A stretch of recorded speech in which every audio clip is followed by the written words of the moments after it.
Hello दोस्तों, इस video सत्र में आपका स्वागत है। इस सत्र में हम जिस विषय का अध्ययन करने जा रहे हैं वह है धातुओं के रासायनिक गुणधर्म। धातु अलग अलग रासायनिक गुण दिखाते हैं। चलिए शुरू करते हैं और एक एक करके उनका अध्ययन करते हैं। धातुओं का पहला रासायनिक गुणधर्म जिस पर हम चर्चा करने जा रहे हैं वह है धातुओं का वायु में दहन करने से क्या होता है। जब धातुओं को वायु में दहन किया जाता है तो वे वायु से ऑक्सीजन के साथ मिलकर संगत धातु के ऑक्साइड बनाते हैं। ये धातु ऑक्साइड क्षारकीय बेसिक होते हैं और इसलिए वे लाल लिटमस को नीला कर देंगे। ऑक्सीजन के साथ अभिक्रिया की प्रबलता धातुओं की रासायनिक अभिक्रियाशीलता पर निर्भर करती है। अत्यधिक अभिक्रियाशील धातु सामान्य ताप पर अभिक्रिया करते हैं। कम अभिक्रियाशील धातु गर्म करने पर प्रतिक्रिया करेंगे, जबकि अन्य धातु अत्यंत अधिक ताप पर अभिक्रिया करते हैं। उदाहरण के लिए एक सोडियम सामान्य ताप पर ऑक्सीजन के साथ अभिक्रिया करके सोडियम ऑक्साइड Na2O जो क्षारकीय है का निर्माण करता है। 2 पोटेशियम धातु क्षारकीय ऑक्साइड पोटेशियम ऑक्साइड K2O उत्पादित करने के लिए सामान्य ताप पर वायु के ऑक्सीजन के साथ अभिक्रिया करता है। इन धातुओं के बारे में एक दिलचस्प तथ्य यह भी है, पोटेशियम और सोडियम इतने अभिक्रियाशील हैं कि वे सामान्य ताप पर भी वायु में मौजूद ऑक्सीजन के साथ तेजी से अभिक्रिया करते हैं। ये खुले में रखने पर आग पकड़ लेते हैं, इसलिए इन्हें सुरक्षित रखने तथा आकस्मिक आग को रोकने के लिए केरोसिन तेल में डुबोकर रखा जाता है। इन अभिक्रियाओं में उत्पादित धातु ऑक्साइड ज्यादातर जल में अघुलनशील होते हैं, लेकिन धातु के कुछ ऑक्साइड जल में घुल जाते हैं और उन्हें क्षार के रूप में जाना जाता है।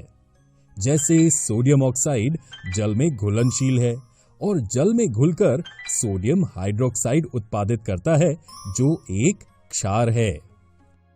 मैग्नीशियम धातु सामान्य ताप पर ऑक्सीजन के साथ अभिक्रिया नहीं करता है, लेकिन गर्म करने पर वह वायु में तीव्र ऊष्मा एवं प्रकाश के साथ जलकर एक क्षारकीय ऑक्साइड उत्पादित करता है, जिसे मैग्नीशियम ऑक्साइड कहा जाता है। मैग्नीशियम ऑक्साइड एक श्वेत चूर्ण है। चूंकि इसे अभिक्रिया के लिए गर्मी की आवश्यकता होती है, इसलिए ये सोडियम और पोटेशियम की तुलना में कम अभिक्रियाशील है। उत्पादित हो रहा मैग्नीशियम ऑक्साइड पानी में घुलनशील है और इसका विलयन क्षारकीय है। जब एल्यूमीनियम को वायु में गर्म किया जाता है तो यह एल्यूमीनियम ऑक्साइड उत्पादित करता है। हम जानते हैं कि धातु ऑक्साइड की प्रकृति क्षारकीय होती है, लेकिन एल्यूमीनियम ऑक्साइड, जिंक ऑक्साइड जैसे कुछ धातु ऑक्साइड अम्लीय तथा क्षारकीय दोनों प्रकार के व्यवहार प्रदर्शित करते हैं। ऐसे धातु ऑक्साइड अम्ल तथा क्षारक दोनों से अभिक्रिया करके लवण तथा जल प्रदान करते हैं। उभयधर्मी ऑक्साइड एम्फोटेरिक ऑक्साइड कहलाते हैं। आयरन और कॉपर धातु अत्यधिक ताप पर भी वायु में नहीं जलते हैं। ऑक्सीजन के साथ कॉपर की अभिक्रिया आयरन की तुलना में कम आसानी से होती है। चांदी और सोने के धातु उच्च ताप पर भी ऑक्सीजन के साथ अभिक्रिया नहीं करते हैं, इसलिए वे इनसे भी कम अभिक्रियाशील हैं। अगला दूसरा रासायनिक गुणधर्म जिसका हम अध्ययन करने वाले हैं वह है जल के साथ धातुओं की अभिक्रिया। जल के साथ अभिक्रिया करके धातु हाइड्रोजन गैस तथा धातु ऑक्साइड उत्पन्न करते हैं। जो धातु ऑक्साइड जल में घुलनशील हैं, जल में घुलकर धातु हाइड्रोक्साइड प्रदान करते हैं, लेकिन सभी धातु जल के साथ अभिक्रिया नहीं करते। जो धातु जल के साथ अभिक्रिया करते हैं उसके अभिक्रिया की तीव्रता उस धातु की अभिक्रियाशीलता पर निर्भर करती है। कुछ धातु ठंडे पानी के साथ अभिक्रिया करते हैं, कुछ गर्म पानी के साथ अभिक्रिया करते हैं, कुछ केवल भाप के साथ अभिक्रिया करते हैं, जबकि कुछ भाप के साथ भी अभिक्रिया नहीं करते हैं। 1. जब कोई धातु जल गर्म या ठंडा के साथ अभिक्रिया करता है तो बनने वाले उत्पाद धातु हाइड्रोक्साइड और हाइड्रोजन गैस होते हैं। 2. जब कोई धातु भाप के साथ अभिक्रिया करता है तो उत्पाद धातु ऑक्साइड और हाइड्रोजन गैस होते हैं। पोटेशियम एवं सोडियम जैसे धातु ठंडे जल के साथ तेजी से अभिक्रिया करते हैं। सोडियम एवं पोटेशियम की अभिक्रिया इतनी तेज तथा ऊष्माक्षेपी होती है कि इससे उत्सर्जित हाइड्रोजन तत्काल प्रज्वलित हो जाते हैं। जल के साथ कैल्शियम की अभिक्रिया थोड़ी धीमी होती है। यहां उत्सर्जित ऊष्मा हाइड्रोजन को प्रज्वलित होने के लिए पर्याप्त नहीं होती है। मैग्नीशियम शीतल जल के साथ अभिक्रिया नहीं करता है, परंतु गर्म जल के साथ अभिक्रिया करके वह मैग्नीशियम हाइड्रोक्साइड एवं हाइड्रोजन गैस उत्पन्न करता है। एल्यूमीनियम, आयरन तथा जिंक जैसे धातु न तो शीतल जल के साथ और न ही गर्म जल के साथ अभिक्रिया करते हैं, लेकिन भाप के साथ अभिक्रिया करके ये धातु ऑक्साइड तथा हाइड्रोजन प्रदान करते हैं।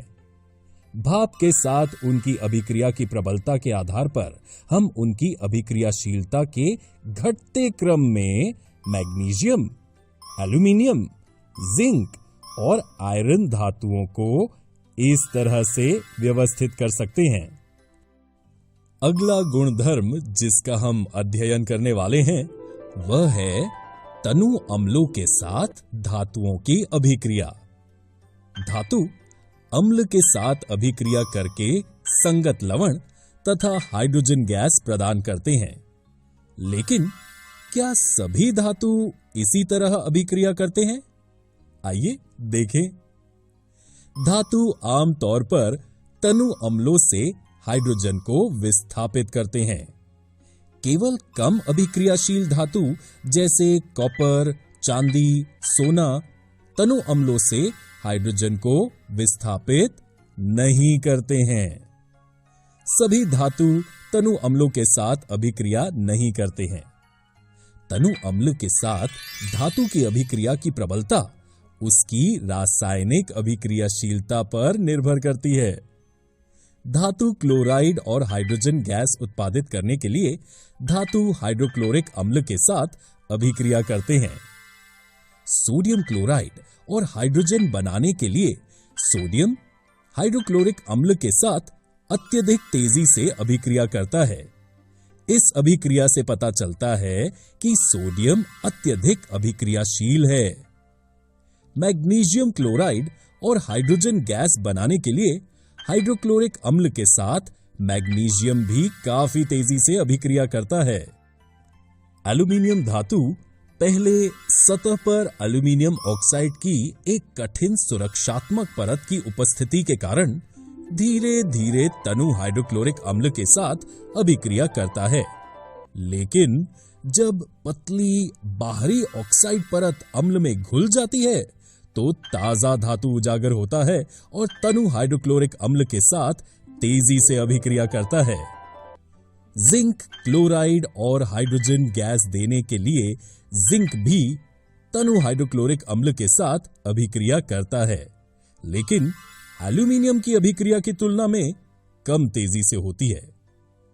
आयरन शीतल हाइड्रोक्लोरिक अम्ल के साथ अभिक्रिया करके आयरन क्लोराइड एवं हाइड्रोजन गैस उत्पादित करता है। कॉपर धातु तनु हाइड्रोक्लोरिक अम्ल या सल्फ्यूरिक अम्ल के साथ अभिक्रिया नहीं करता है। यह दर्शाता है कि कॉपर सबसे कम अभिक्रियाशील है। इससे हम ये निष्कर्ष निकाल सकते हैं कि अभिक्रियाशीलता इस क्रम में घटती है। इस वीडियो में हमने धातुओं के रासायनिक गुणधर्म केमिकल प्रॉपर्टीज ऑफ मेटल्स का अध्ययन किया। अगले वीडियो में हम अधातुओं के रासायनिक गुणधर्मों chemical properties of non metals का अध्ययन करेंगे।